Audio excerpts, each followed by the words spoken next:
"Look at her," the lawyer sneered, pointing a manicured finger at the woman in the frayed grey cardigan. "She's a nobody, a squatter, a waste of this court's time." The entire courtroom laughed. To them, she was just Era, the quiet, dishevelled woman being sued for millions by a global tech giant.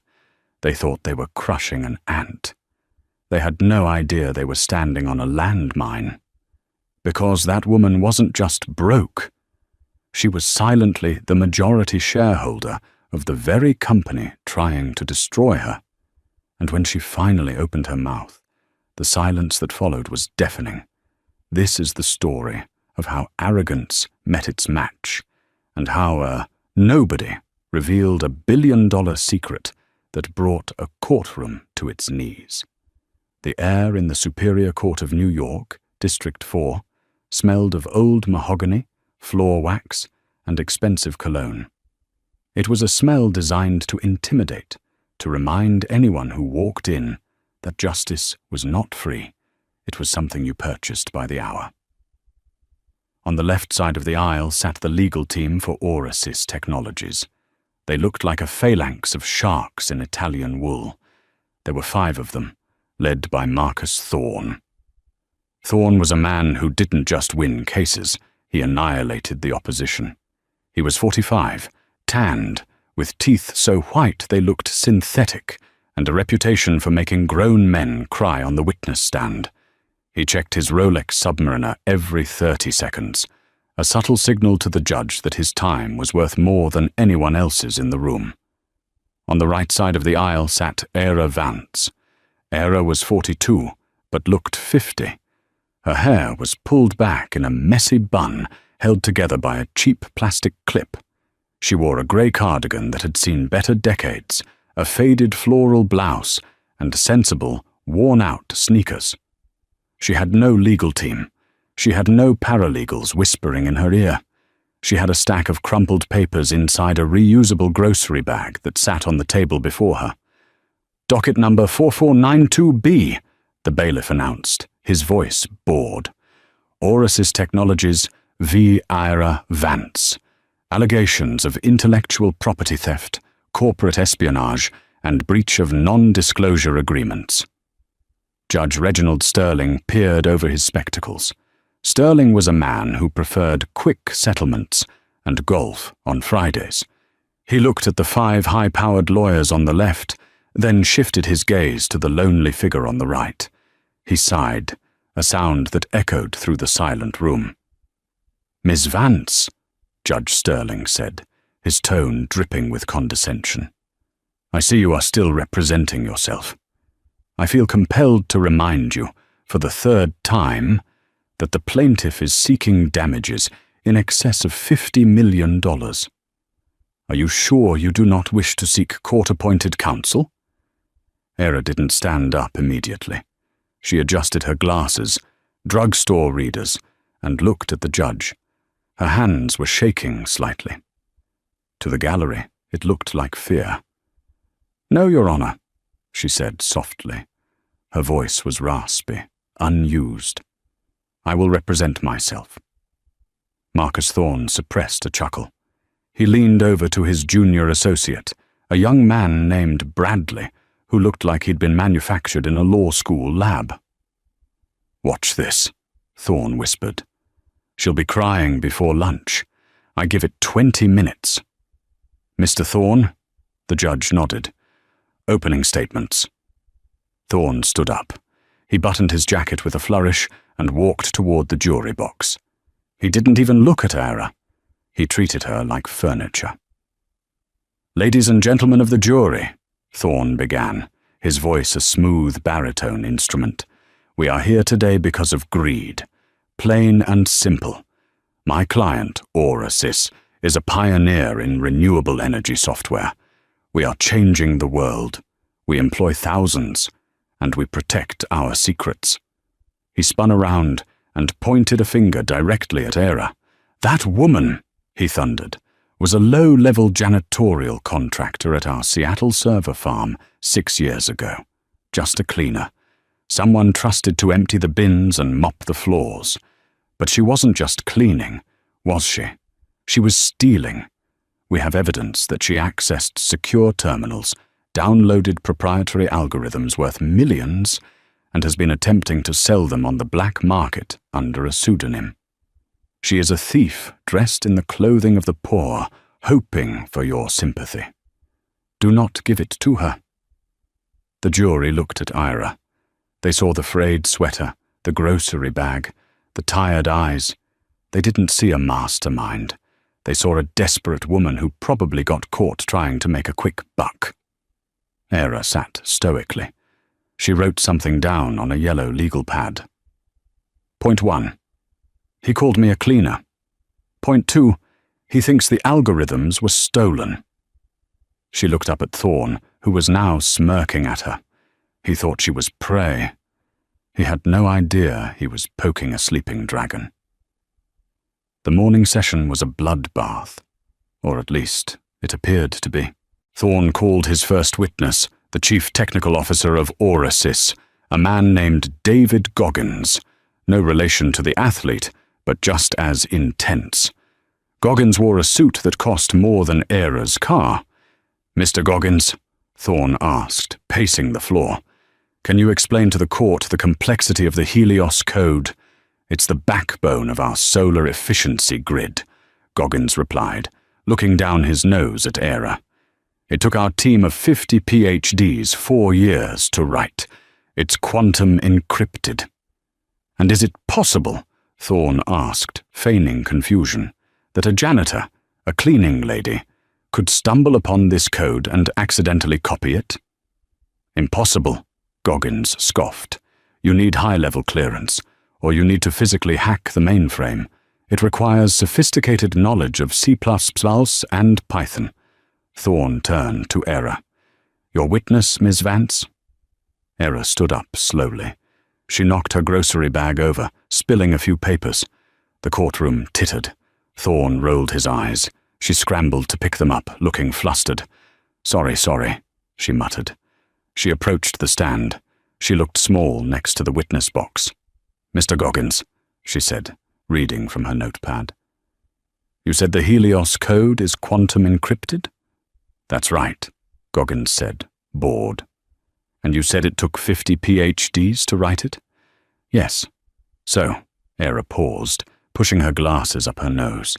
"If I stole it, how did I bypass the quantum encryption using a janitor's key card?" Goggins blinked. "Well, we believe you stole a physical drive, or someone gave you access." "Someone?" Era asked. "Who?" "We don't know," Goggins snapped. "That's why we're here. You have the files. We found traces of the data on a laptop registered to your IP address." "My IP address," Era repeated. "Mr. Goggins, do you know what a VPN is?" "Of course I do," Goggins laughed. "I'm the CTO." "Then you know that IP addresses can be spoofed?" "Objection." Thorne stood up, annoyed. "The defendant is trying to lecture the CTO of a Fortune 500 company on basic computer science. It's irrelevant." "Sustained," Judge Sterling said, rubbing his temples. "Ms. Vance, move on. Do not waste the court's time with technicalities you clearly do not understand." Era tightened her jaw. "Technicalities I don't understand." She looked at the judge. "Your Honor, I'm trying to establish that the evidence is circumstantial." "The evidence," the judge said sharply, "is that a laptop in your home contained stolen data. Do you have any questions for the witness that aren't nonsense?" Era looked at Goggins. "One more. Mr. Goggins, who wrote the original kernel for the Helios Code? The very first lines." Goggins hesitated. He looked at Thorne. Thorne gave a microscopic nod. "It was a collaborative effort," Goggins said smoothly. "Standard corporate development." "So no single person wrote the core architecture?" "No." Era nodded. "Thank you. No further questions." As she walked back to her seat, she felt the eyes of the room burning into her back. They thought she was an idiot. They thought she was drowning. Thorne leaned back in his chair, whispering loudly enough for the jury to hear. Sad, really. She doesn't even know how to frame a question.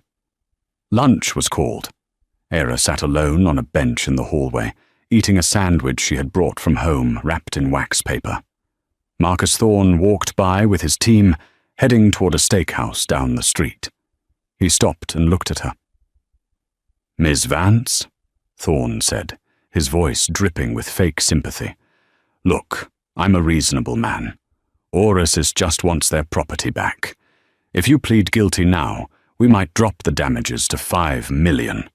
You'll be bankrupt, sure, but you won't go to federal prison for 10 years.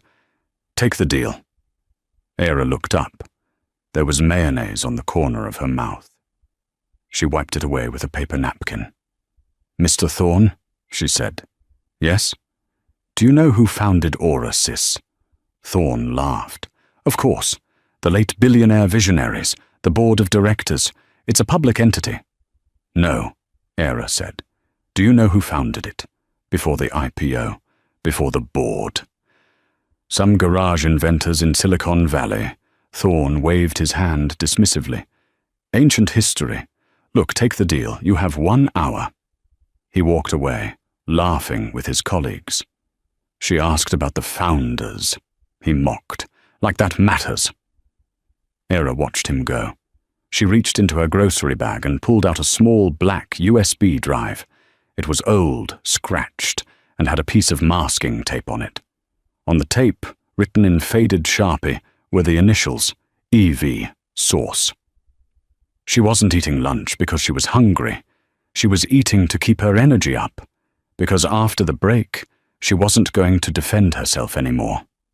She was going to go on the offensive. The afternoon session began with a heaviness in the air. The jury was tired. The judge was visibly irritated. He wanted this over. "Call your next witness, Mr. Thorne," Judge Sterling grumbled. "The plaintiff calls Sarah Jenkins, Human Resources Director," Thorne announced. A sharp-featured woman took the stand. She testified for 20 minutes about Era's employment record. "She was a ghost," Jenkins said. "Clocked in, clocked out. Zero social interaction. We had complaints about her hygiene. She was invisible. The perfect cover for a spy." Thorne beamed. "Thank you. Your witness." Era stood up. She didn't bring her notepad this time. She just walked to the podium. "Miss Jenkins," Ira said, "you have my employment file there?" "I do." "What was the date of my hiring?" Jenkins flipped a page. "October 14th, 2015. "And the date of my termination?"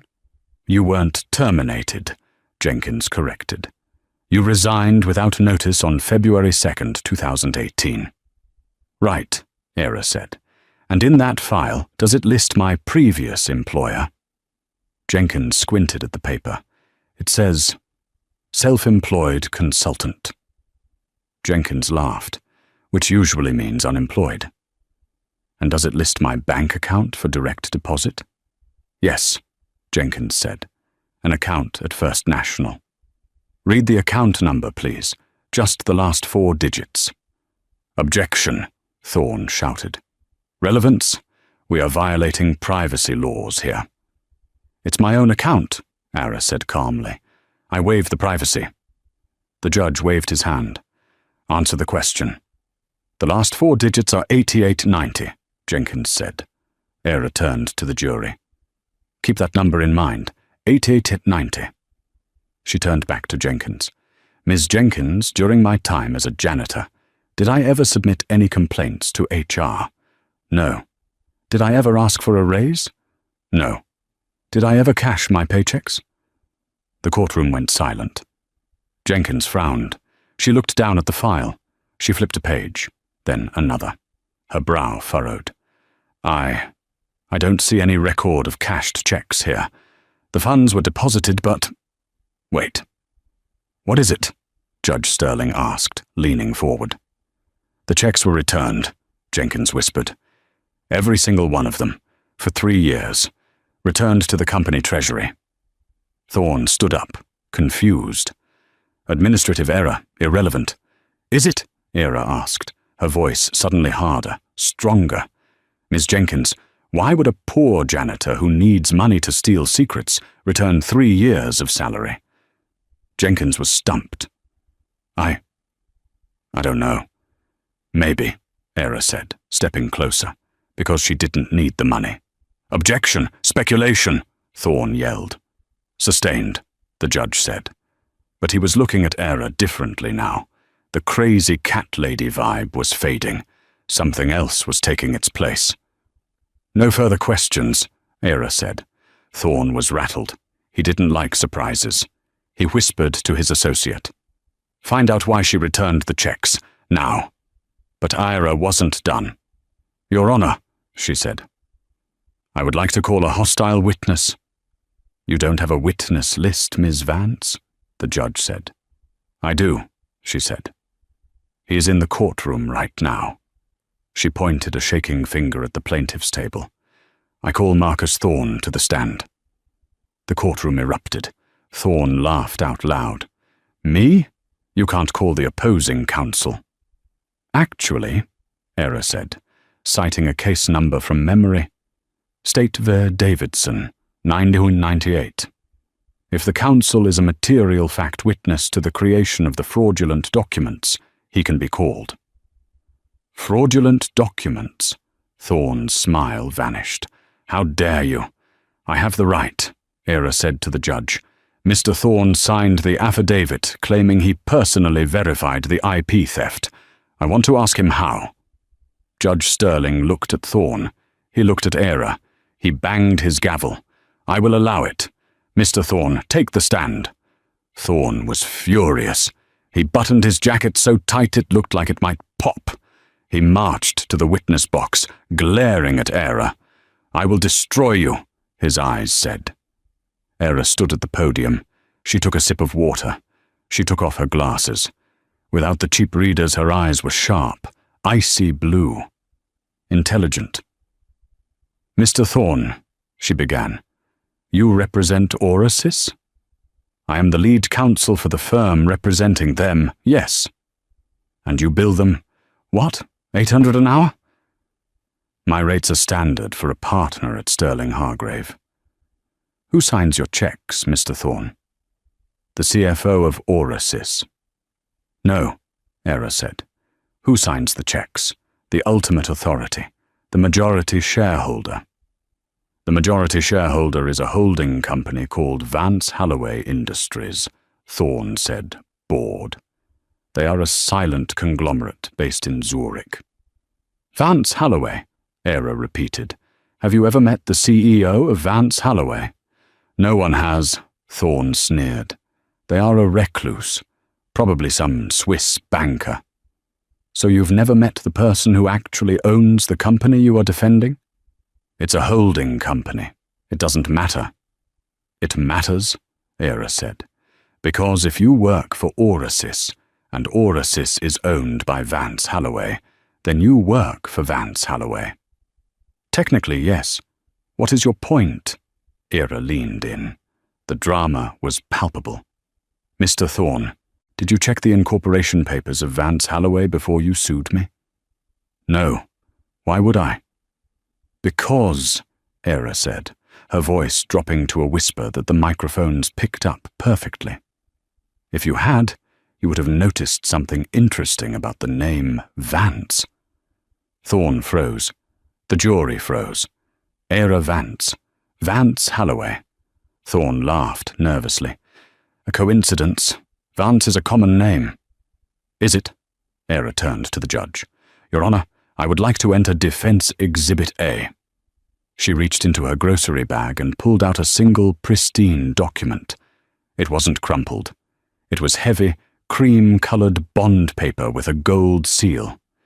She handed it to the bailiff. The bailiff handed it to the judge. Judge Sterling put on his glasses. He read the document. His eyes went wide.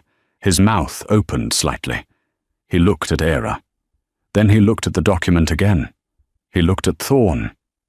Mr. Thorne, the judge said, his voice trembling, you might want to see this. Thorne snatched the paper. He scanned it. His face went pale. The tan drained right out of him. This is a forgery, he stammered. It is a notarized deed of incorporation, Era said, her voice commanding the room now. Dated 1998, showing the formation of Vance Holloway Industries. She turned to the jury, and right there, on the bottom line, is the signature of the founder and sole proprietor. She pointed to herself. Me. I am Era Vance, she declared, her voice ringing out like a bell. I didn't steal the Helios Code, Mr. Thorne. I wrote it.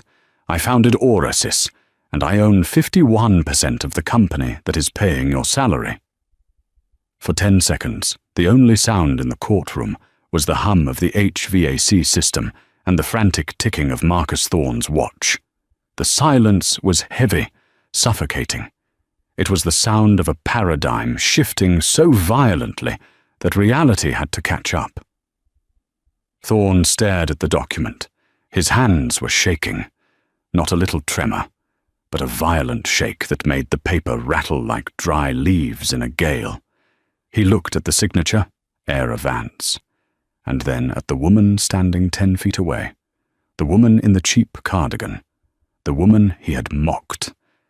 This is ridiculous, Thorne finally choked out, though his voice lacked its usual boom. It sounded thin, reedy. Your Honor, this is clearly a sophisticated fabrication, a prank. Miss Vance is a mentally unstable woman who— Mr. Thorne, Judge Sterling cut him off. The judge was no longer looking at the clock. He was looking at Era with a mixture of awe and terror. I have seen the seal of the Zurich Chamber of Commerce before. It is watermarked. It is embossed. If this is a forgery, it is the best I have seen in 30 years on the bench. It's impossible, Thorne shrieked, losing his composure entirely. He turned to the gallery, looking for support from his team, but his associates were frozen. They were frantically typing on their phones, likely Googling Vance Holloway ownership. She was a janitor. She cleaned the toilets in the executive suite. Do you expect me to believe a billionaire was scrubbing grout? Era stepped away from the podium. She didn't walk like a defendant anymore. Her posture straightened. The slump of the exhausted worker vanished, replaced by the rigid, commanding spine of a woman who had built empires. She walked toward the jury box, her eyes scanning every juror. Mr. Thorne asks a good question, Era said. Her voice had changed, too. The rasp was gone. It was smooth, cultured, authoritative. Why would I scrub toilets? She turned to face Thorne. I founded Aurasis 20 years ago in a garage in Palo Alto, she began, pacing the floor. I wrote the Helios Code to save energy, to help the planet. But 5 years ago, after my husband died, I stepped back. I became a silent partner. I let the board of directors run the show. I trusted them. She stopped in front of the plaintiff's table, looking down at the young associates. But then the profits started dipping. The innovation stopped, and I started hearing rumors that the new CEO, Julian Blackwood, was cutting corners, that he was selling user data, that the company I built to save the world was being used to exploit it. Thorne opened his mouth to object, but no sound came out. I couldn't prove it from the outside, Era continued. Julian Blackwood hid everything behind layers of encryption and bureaucracy. If I had walked in the front door as Era Vance, the majority shareholder, he would have shredded the documents before I reached the elevator. I needed to see what was happening on the ground. I needed to be invisible. She smiled, a cold, dangerous smile. And who is more invisible than the cleaning lady? The jury gasped. A woman in the front row covered her mouth. It was the perfect narrative flip. The predator was actually the prey was the hunter. For 3 years, Era said, her voice rising. I emptied your trash, Mr. Thorne. I cleaned the conference room after your strategy meetings. I heard you joke about overbilling clients. I heard Julian Blackwood laugh about stupid users and backdoor data sales. And every night, I went into the server room, not to steal the code, but to audit the logs. I wasn't stealing Oris's property. I was auditing my property. Objection! Thorne screamed, desperate now. This is testimony. She is testifying from the floor. She must be under oath. I am under oath, Era snapped, whipping around. You called me as a hostile witness, remember? Thorne turned pale. He had walked right into it. Judge Sterling leaned forward. Ms. Vance, if you are indeed the owner, why let this lawsuit go this far? Why let yourself be arrested? Why sit here for days and let them humiliate you? Era looked at the judge. Her eyes were sad. Because, Your Honor, I needed this. She gestured to the court. I needed a public record. If I had fired them privately, they would have sued me for wrongful termination. They would have spun the story in the press. I needed them to stand up in a court of law under penalty of perjury and lie. I needed them to present their fraudulent evidence so that when I destroy them, there is no coming back. She reached into her grocery bag again. Defense Exhibit B, she said. This time she pulled out a laptop, not the cheap one seized by the police, a sleek, military-grade machine. Mr. Thorne said my laptop contained stolen algorithms, Era said. He was half right. It contains the original source code, time-stamped 1999. But it also contains something else, audio recordings. She placed the laptop on the evidence table. Recordings of the board meeting on November 12th, where Julian Blackwood explicitly discussed framing the janitor because she was asking too many questions. Thorne collapsed into his chair. He put his head in his hands. The game was over. He just didn't know how bad the score was yet. The courtroom was in chaos. The bailiff had to bang his gavel repeatedly to restore order. Reporters in the back row were running out of the room to call their editors. This was the story of the decade. Janitor sued for millions, turns out to be boss. Order! Order! Judge Sterling shouted. When the room quieted, the judge looked at Thorne. Mr. Thorne, I am going to ask you once. Did you know? Thorne stood up, sweating profusely. Your Honor, I am outside counsel. I act on the instructions of the CEO, Julian Blackwood. I had no idea about the ownership structure. I was told Ms. Vance was a disgruntled employee. Ignorance is not a defense for malicious prosecution, the judge growled. I demand a recess, Thorne yelled. I need to consult my client. Denied, Era said. The room looked at her. I beg your pardon? The judge asked. I said denied, Era repeated. She walked over to the defense table and picked up her phone. She had turned it on. Mr. Thorne represents Orisys. I am the majority shareholder of Orisys. I am effectively his boss's boss, and I am instructing him to remain seated. She dialed a number on speakerphone. The line rang once. Julian Blackwood's office. A crisp secretary's voice answered. Put him on, Era said. I'm afraid Mr. Blackwood is in a meeting, and this is Era Vance. Put him on or you're fired, too. There was a frantic shuffling on the other end. A few seconds later, a smooth, arrogant male voice came through the courtroom speakers. Era? Julian Blackwood's voice filled the room. He sounded annoyed, not scared. He clearly didn't know the video feed wasn't live yet. I thought you were in court. Are you calling to surrender? Did Thorne finally break you? Era looked at the jury. They were on the edge of their seats. Hello, Julian, she said calmly. I'm actually standing in the middle of the courtroom right now. You're on speaker. The judge is listening. The jury is listening. Silence on the line. Then a nervous laugh. Is this a joke? Put Thorne on. Thorne is indisposed, Era said, glancing at the lawyer, who looked like he was having a cardiac event. Julian, I'm calling to inform you of a few changes. Changes? You're a squatter, Era. You're nothing. I have the board. I have the votes. Even if you reveal your identity, you can't touch me. I have ironclad contracts. You can't fire me without cause. Cause, Era mused. You mean like corporate espionage, fraud, perjury, conspiracy to commit a felony? You have no proof, Julian snarled. Just the ramblings of a senile woman who likes to play dress-up as a janitor. Actually, Judge Sterling interrupted, leaning into the microphone. Mr. Blackwood, this is Judge Reginald Sterling.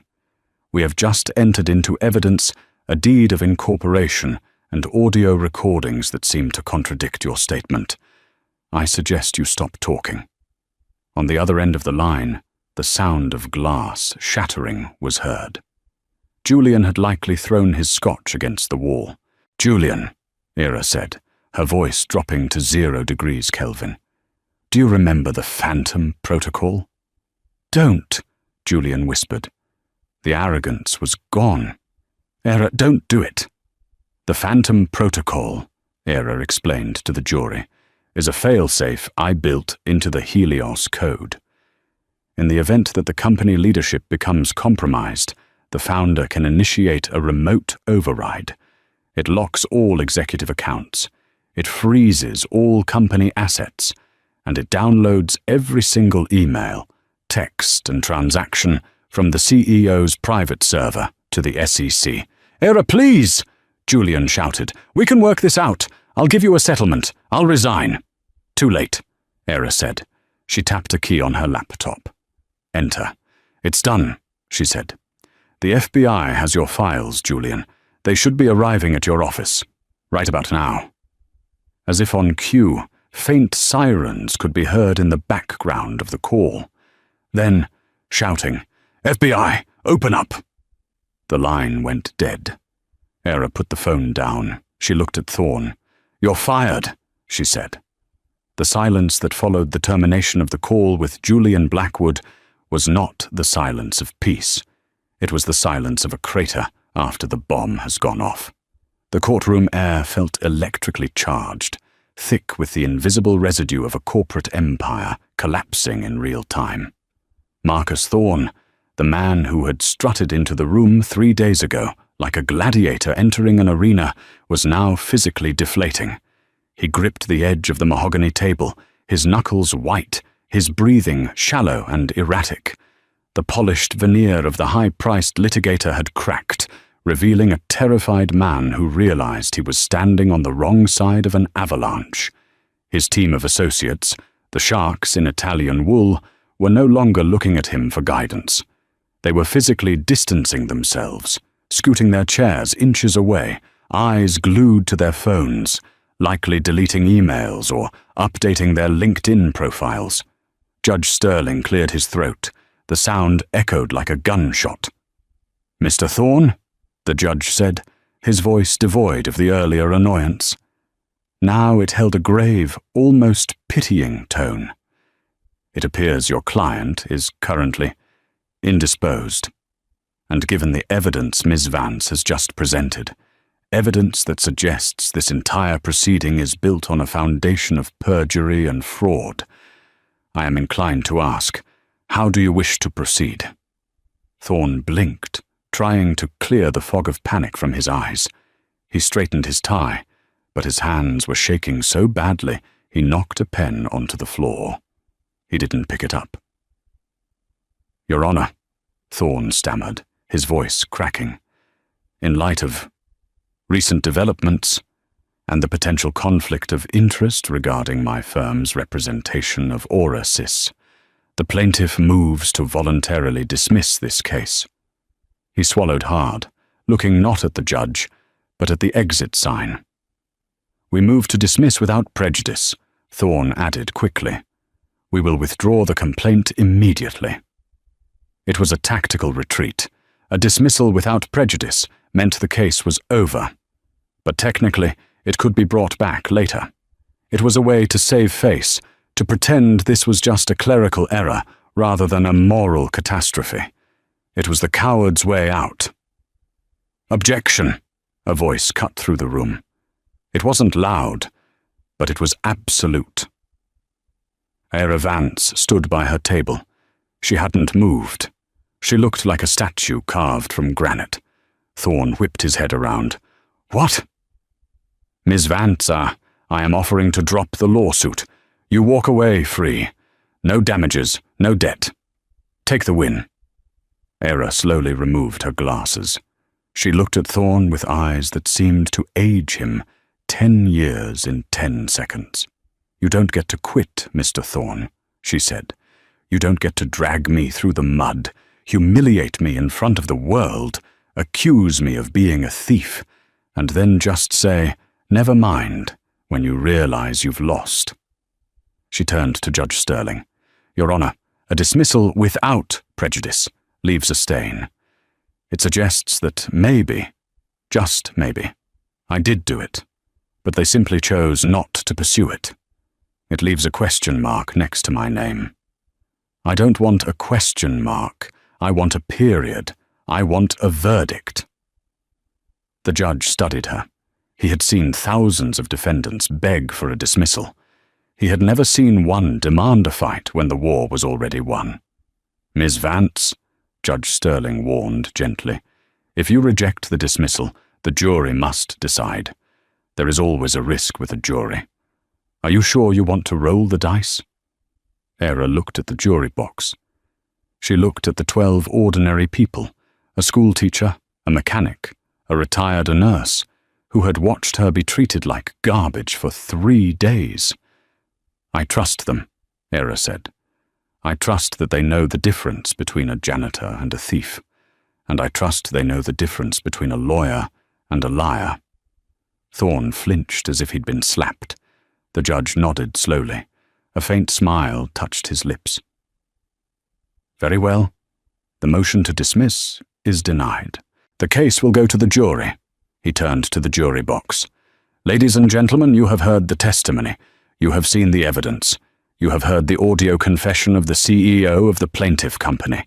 I usually send juries back to the deliberation room, but given the extraordinary nature of this trial, do you require time to deliberate?" The jury foreman, a heavy-set man named Frank who worked in construction, didn't even look at the other jurors. He didn't need to. He had seen them nodding, gasping and glaring at Thorne for the last hour. Frank stood up.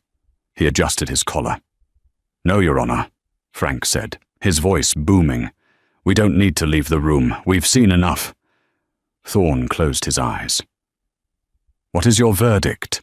the judge asked. "On the count of intellectual property theft." Frank read from a paper. His hands were trembling slightly. Not from fear, but from the adrenaline of the moment. "We find the defendant, Era Vance, not guilty." A ripple of breath went through the room. "On the count of corporate espionage, not guilty. On the count of breach of contract, not guilty." Frank paused. He looked directly at Marcus Thorne. "And regarding the defendant's counterclaim for malicious prosecution and emotional distress, we find in favor of Ms. Vance." The courtroom erupted. It wasn't polite applause. It was a release of tension that had been building for days. People cheered. The court reporter stopped typing and clapped. Even the stoic bailiff let out a low whistle. Judge Sterling banged his gavel, but his heart wasn't in it. He let the noise wash over the room for a long moment before calling for order. "Order! Order in the court!" As the noise subsided, Ira didn't cheer. She didn't jump up and down. She simply closed her eyes and exhaled, a long, shuddering breath. The weight of 3 years of hiding, of 3 days of torture, lifted off her shoulders. Thorne was shoving papers into his briefcase with frantic, jerky movements. He looked like a rat trying to escape a sinking ship. He signaled to his associates, and they bolted for the aisle, heads down. Thorne tried to follow them, but a figure blocked his path. Ira stood in the center of the aisle. She wasn't physically imposing, but in that moment, she loomed over him. "Excuse me," Thorne muttered, refusing to make eye contact. "I have to, Mr. Thorne," Era said. He froze. He had to look at her. He looked up, and for the first time, he really saw her. Not the grey cardigan, not the messy hair. He saw the intelligence, the steel, the immense power he had been too arrogant to recognize. "Look, Miss Vance," Thorne whispered, his voice trembling. "I was just doing my job. It's nothing personal. It's the game. You know that. I represent the client. I didn't know about the ownership situation." "You knew I was poor," Era said softly. The room went deadly silent again. Everyone wanted to hear this. "You didn't know I was a billionaire. True," she continued, "but you knew I was a janitor. You knew I made minimum wage. You knew I couldn't afford a transcript, let alone a defense team. And because you knew that, you didn't just sue me. You mocked me. You tried to break me. You turned the law, which is supposed to be a shield for the weak, into a sword for the strong." Thorne licked his dry lips. I can offer you a settlement. My firm has insurance. We can—" "I don't want your money," Era cut him off. "I have more money in my couch cushions than you will make in a lifetime." She reached into the pocket of her cardigan. Thorne flinched, as if expecting a weapon. What she pulled out was small, rectangular, and caught the courtroom lights. It was a business card, but it wasn't paper. It was matte black metal, laser-etched with gold lettering. It was the calling card of the global elite. She held it out. Thorne didn't take it. She tucked it into the breast pocket of his expensive Italian suit. "That is my personal number," she said. "But don't call it." "Then, what is this?" Thorne asked, bewildered. "It's a reminder," Ira said. "Because as of 5 minutes ago, I have instructed the new acting council of Orasys to initiate a full forensic audit of every hour you have billed my company for the last 10 years. Thorne's knees actually buckled. He had to grab the back of a bench to stay upright. An audit like that wouldn't just find billing errors. It would find the padded hours, the lavish dinners charged as research, the corners cut. It would act as a nuclear bomb on his career. "If I find a single dollar unaccounted for," Era whispered, leaning in close, "or if I find one more case where you bullied someone because they were too poor to fight back, I will report you to the state bar. I will sue your firm for malpractice. And I will make sure the only courtroom you ever step into again is traffic court to fight a speeding ticket." Thorne stared at her, his mouth opening and closing like a fish on dry land. Tears welled up in his eyes. The realization of his total ruin was hitting him. "You're done, Marcus," she said. She turned her back on him. She didn't watch him leave. She didn't care. He was already a memory. She walked back to her table and began to pack up her things. The reusable grocery bag, the crumpled legal pad, the worn-out pencil. She moved with the methodical, humble grace of the cleaner she had pretended to be. "Ms. Vance?" It was Judge Sterling. He had stepped down from the bench and was standing near the gate. It was a breach of protocol, but nobody cared. Ira stopped her. She clipped her hair back with the cheap plastic clip. "Yes, Your Honor." "That was—" The judge paused, searching for the word. "That was the most extraordinary thing I have ever witnessed in this building." Era smiled. It was a tired smile, but it reached her eyes.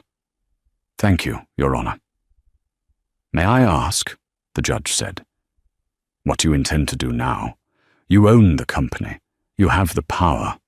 Will you go to the press? Will you take a victory lap?" Era looked around the empty courtroom. The gallery was clearing out. The dust motes were dancing in the afternoon sunbeams. "No press," she said. I have a lot of work to do. Oasis has been rotting from the head down for 3 years. It's full of garbage, bad contracts, bad policies, bad people. She picked up her grocery bag and slung it over her shoulder. She looked at the spot where she had stood for 3 days, accused and belittled. "I'm going to do what I've always done, Your Honor," she said, her voice strong and clear. "I'm going to clean it up." She turned and walked down the center aisle, her sneakers squeaking softly on the floor. The heavy double doors swung open, and Era Vance walked out into the blinding sunlight of the city, leaving the darkness of the courtroom behind her forever. The following morning, the atmosphere outside the Oasis headquarters in downtown Manhattan was less like a business district and more like a siege. The news of Julian Blackwood's arrest and the revelation of the janitor Billionaire had dominated the 24-hour news cycle. Satellite trucks clogged the streets, and a sea of reporters jostled for position behind police barricades.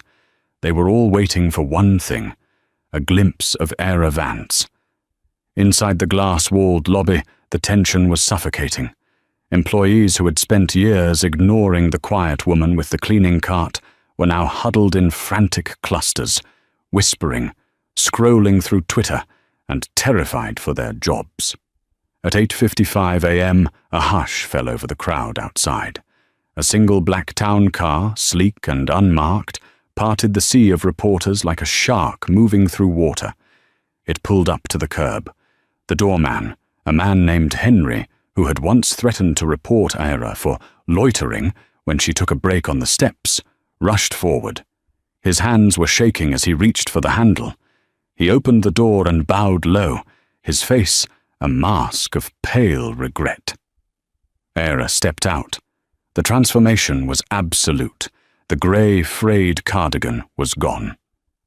In its place, she wore a tailored white power suit that cost more than Henry made in a year. Her hair, usually trapped in a messy bun, cascaded over her shoulders in polished waves. She wore sunglasses, but even behind the dark lenses, her gaze was piercing. She didn't look at the cameras. She didn't acknowledge the shouting reporters.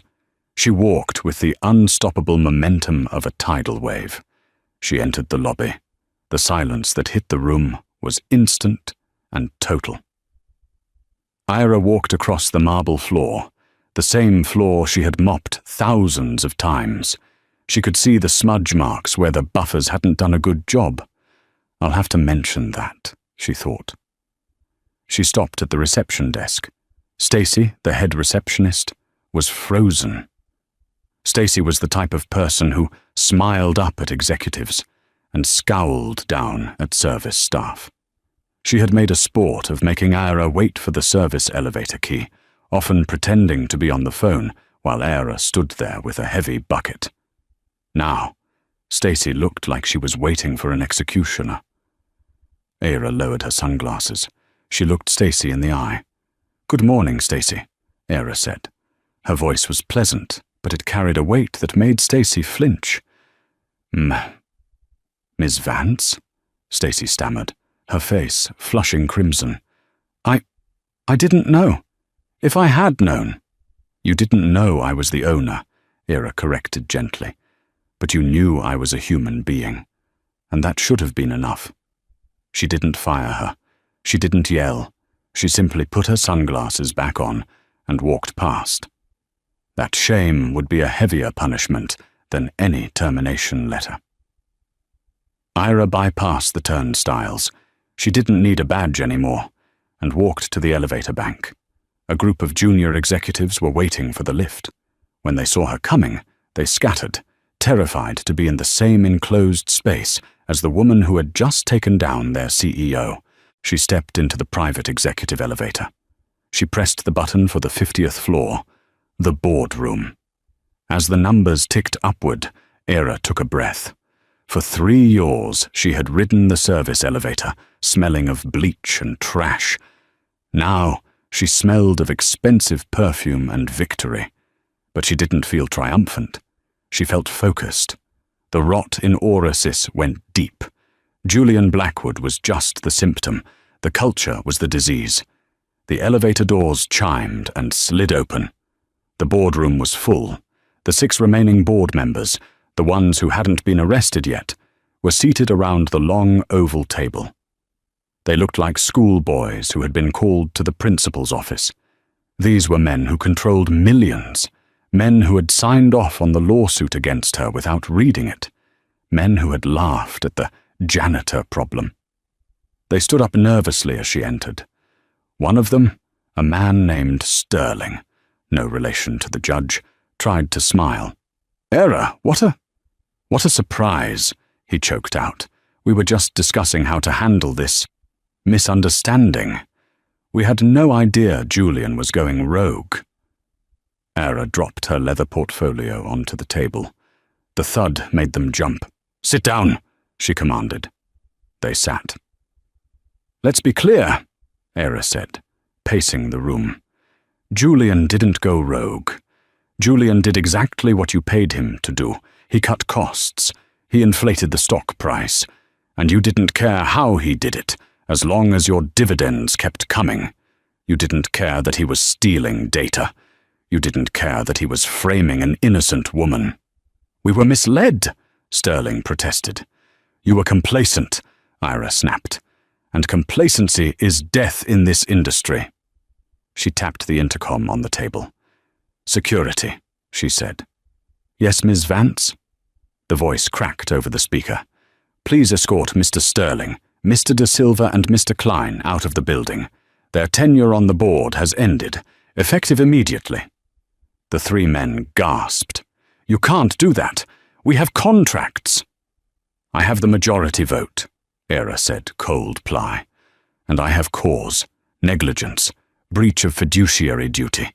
Get out before I call the police and add you to Julian's indictment." As security dragged the protesting men out, Era turned to the 3 remaining members, the younger ones, the ones who had voted against Julian's worst policies, but hadn't fought hard enough. "You 3 stay," she said. "You're on probation. We have a company to rebuild." Over the next 6 months, the transformation of Aurasis was total. Era didn't just scrub the floors, she scrubbed the soul of the company. She fired the entire C-suite. She rehired the brilliant engineers Julian had laid off to save money. She redirected the massive executive bonuses into R&D and employee salaries. But her most meaningful act wasn't in the boardroom. One evening, late when the building was quiet, Era went down to the basement. She walked to the janitor's closet, the cramped, windowless room where she had spent 3 years of her life. She had ordered a small renovation. The closet was still there, but next to it she had mounted a simple bronze plaque. It wasn't flashy. It was placed at eye level, so you had to stop and look at it. She ran her fingers over the raised lettering. In this room, the truth was preserved. Never underestimate the person holding the mop. Evie Era Vance stood there for a long time. She had been treated like nothing. She had been invisible, but she had learned that invisibility was a superpower. It let you see who people really were. She turned off the light in the basement hallway and headed back upstairs. The janitor was gone. The Queen had returned, and this time she was going to make sure the castle was clean. What a ride! Era Vance didn't just beat the system, she owned it. This story reminds us that arrogance is a dangerous blinder. Marcus Thorne and Julian Blackwood looked at Era and saw a victim. They saw a frayed sweater and cheap shoes and assumed she was weak. They didn't bother to look into her eyes and see the fire burning there. It's a powerful lesson for all of us. Never judge a book by its cover, and certainly never judge a person by their job title. You never know who you're dealing with. The quiet person in the corner might just be the one holding all the cards. If you enjoyed this story of justice, karma, and the ultimate comeback, please hit that like button. It really helps the channel grow. Don't forget to subscribe and ring the bell so you never miss a story. And tell me in the comments, what would you have done if you were Ira? Would you have revealed yourself sooner or waited for the perfect moment? Thanks for watching, and I'll see you in the next one.